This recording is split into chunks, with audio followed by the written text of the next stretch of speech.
So I got a quick one for you guys today. But before you even get started, you're gonna have to excuse me on a couple of things. Number one, the lighting. So between the last video and this one, my light broke. So I'm sorry, this is why it's a little darker in here, but I will be getting new lighting soon once I can afford it.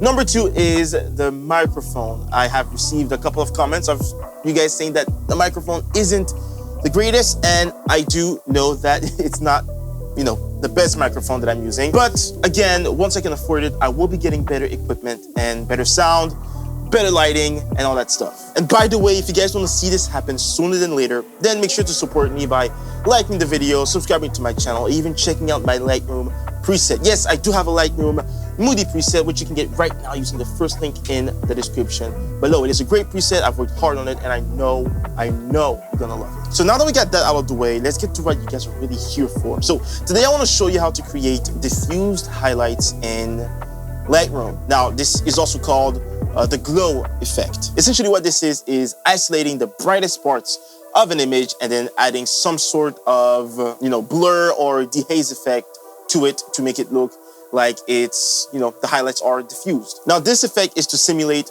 the effect you would get using a Pro Mist filter, but we don't all have a Pro Mist filter, so luckily we can cheat that in editing. Normally an effect like this, you would do it in Photoshop, but since we're in Lightroom today, I want to show you how to create it on there. Okay, so here I am in Lightroom. I've got this photo set up here and ready to go. Now, it is already edited, as you can see right here. Now, this isn't an editing tutorial, so I'm not going to show you how I edited this photo, but just know that I did it using my Lightroom preset. Again, you can get it using the first link in the description below. And if you want to see more editing tutorials, there are plenty on my channel. So as you can see, the photo is already edited. What we're going to be doing here is just the diffused highlights. All right, so first things first, what we're going to do is we're going to decrease the clarity, and you're going to see what this does to the highlights. So let me just zoom in here on this part and watch what happens as I decrease the clarity.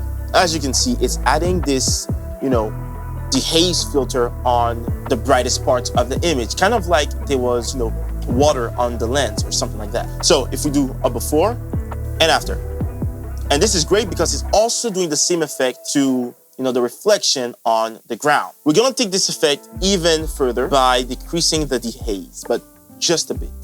And watch what happens to the highlights once I decrease the dehaze. Boom. Now you don't want to overdo it. Something like this is great. So again, here's the before and here's the after. Now, another thing we can do, right, is if we go in the masks, create new masks, and we're gonna do luminance range. So now what we're gonna do is basically select, again, the brightest parts of the image, and we're going to add, a little bit of the haze to it to accentuate the effect even more. So right now I'm just gonna select here the brightest part of the image, and it's gonna create, this mask, right? You can change the color of the mask right here to what you want. I'm just gonna leave it on green. And here you can control the fall off of the mask. So I'm just gonna drag it here so it only selects the bright parts. Perfect. And then what I'm gonna do is I'm gonna go down to the clarity. I'm gonna decrease it. Boom. And watch what happens as I decrease the clarity. As you can see, it's blooming the highlights even more. I'm also gonna decrease the haze. Perfect. Now if we do a before and after, boom.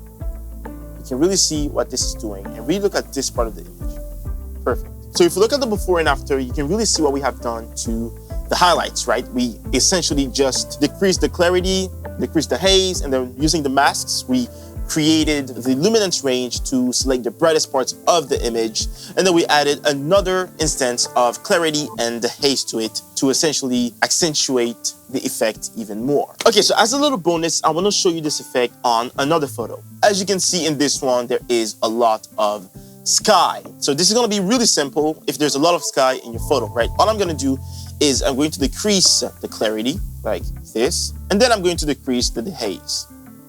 And watch what happens. Boom. Before and after. So if you ever want to have diffused highlights on your image, well, this is how you do it in Lightroom. Or at least this is how I would do it in Lightroom. Now, again, if I want to do an effect like this, I most likely would do it in Photoshop, but I wanted to show that it's also possible to do it in Lightroom. Now, which one would be the best? In my opinion, I think Photoshop will be the better choice for doing an effect like this. But if you don't have Photoshop, or if you just don't want to switch to the other program, then you can just do it in Lightroom, just quick and easy. So I took all of these photos in Rennes, and it was on a rainy day. Now, if you want to see me edit more rainy days videos, you can watch this video right here. Actually, it's been getting a lot of views, and I think you guys really like it, so I really appreciate it. You can click also here to subscribe to my channel. But that's gonna be it for today. Thank you so much for watching. Stay creative, keep creating, please subscribe, get my preset, and I'll see you in the next one. God bless you.